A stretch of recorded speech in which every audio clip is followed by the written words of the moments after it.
There's not a single one that was marred or that was flawed by smart card. If you are considering, I mean, you've the verification process, the accreditation is what is being put in an electronic process. Are you considering putting the voting process electronically now? Are you 2019? Are you going to do that? I'm telling you, the country is not ready. What do you mean? It's not. We are not. The truth, the country, we are not ready. What do you mean by that? You know the date for 2019 elections? Yes. It's going to be in February 2019. We're talking about 18 months from now. We have about 130 something thousand polling units, which we're talking about. We have not fully gotten approval for even the use of the smart or the electronic machine. We have not piloted the system. We cannot even talk about looking for appropriate technology that will support what we have on ground now without piloting it. Probably that will take about 12 to 15 months. But if you get approval for it, considering the U.S. situation and the issues of hacking, whether or not Russia did hack the U.S. election process, are you afraid or you're weary of that scenario playing out in any electoral process? The UK is still a manual process just like ours. Even Germany is worse. They don't even trust any machine. So would you suggest, as an INEC top official, would you suggest us going electronic in our voting process? We have come to the stage where we must go electronic. We should just not dwell on issues of these negative issues that, oh, it could be hacked, it could be tampered with, somebody could do this. Even a smart card reader, up till now, nobody has been able to hack it. But you take away, don't take with levity the issues of hacking and how no, it exists. It's real. Because if a democratic process has been telling you, before we even talk about the process, probably we have our customers here, which are the political parties, even planning along with us. We know that. But we just have to be very, very realistic.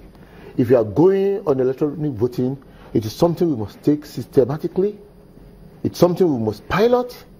We must find the right type of technology that will marry the existing structure which we have. Because what we're trying to do now is just to marry the back end of our register with a machine that will recognize that particular register and then recognize the voter too, like the smart card reader on the machine. It is not something which we can do without piloting. Our greatest enemy is time. I'm telling you, we have just about 18 months to the election.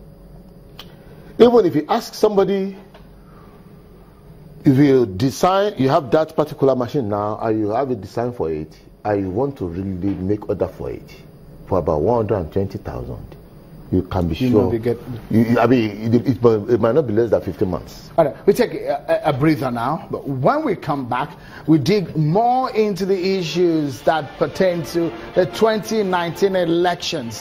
How ready is Nigeria for that critical year in terms of political party system and the electoral umpire?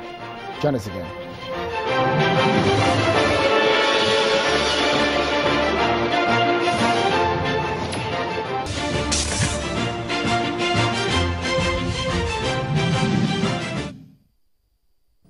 Thank you so much, everyone, for staying with us. We're looking at the 2019 general elections. How ready is INEC? And also, if you have not registered, what should you do? I'll take some of your tweets and direct the questions you're asking on Twitter to Mr. Solomon Shoyebi, the INEC National Commissioner here. Let me just take some of your thoughts there. Omo Oba Fesogbade at Kunle 007 says, yeah, your guest seems to be equipped with a lot of information, and Ayodeji Aluko at Loxy Priest says that from experience, the local government system is a fraud. States do better with signages and land charges, for instance. Okay, now to INEC issue. Oyebanji Oyeko at Oyebamiji says, why INEC refused to register Socialist Party?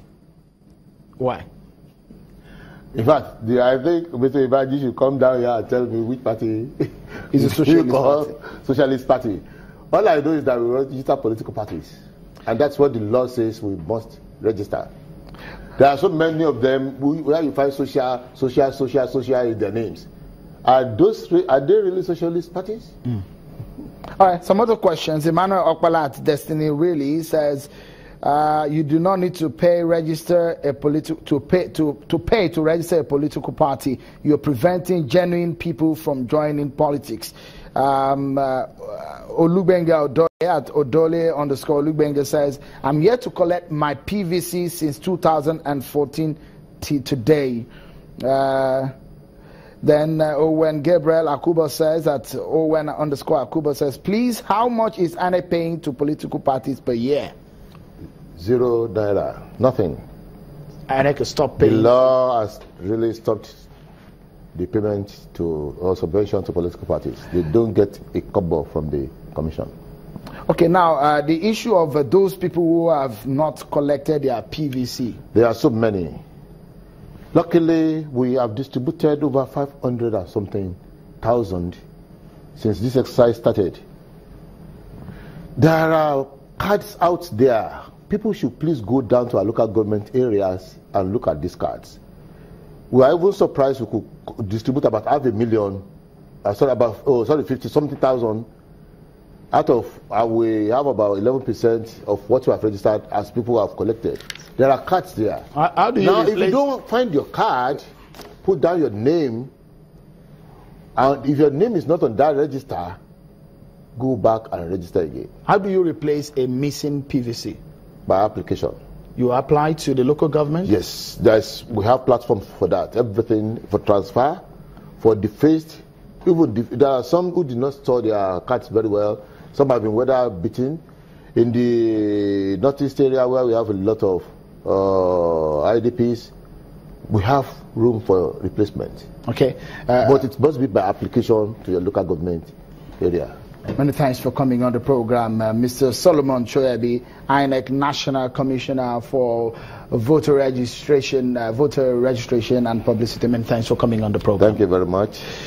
Well, before we go, as the 8th Senate celebrates its second-year anniversary, the controversy and division that plagued the law-making arm of government during the emergence of its leadership could be seen as a blessing in disguise. And here is why. The lawmakers are so united, they literally adopted the slogan, stronger together, without allotting any one of us, and that has helped them build a stable institution, which has in turn helped lawmaking process. Now, they can claim many firsts. We have not been afraid to push the boundaries of convention. That is why the 8th Senate can be credited as having initiated the first ever National Assembly joint public hearing on the budget. The 8th Senate broke the 12-year jinx on the PIB by passing the Petroleum Industrial Governance Bill. The 8th Senate recorded another first as it became the first Senate to unveil and pursue a self-developing economic reform agenda to aid ease of doing business in Nigeria. We committed ourselves to open our budget to the world. We have done that. We promised to pass these economic reform bills. We have fulfilled that promise we made. But how can you talk about the 8th Senate without their many controversies? The former majority leader, Senator Ali Ndume, was suspended and will now have to wait till September 28th to rejoin his colleagues. Also, the Senate rejected Ibrahim Magu, confirming the case of mistrust among the arms of government. Now, EFCC is left with the longest-serving acting chairman.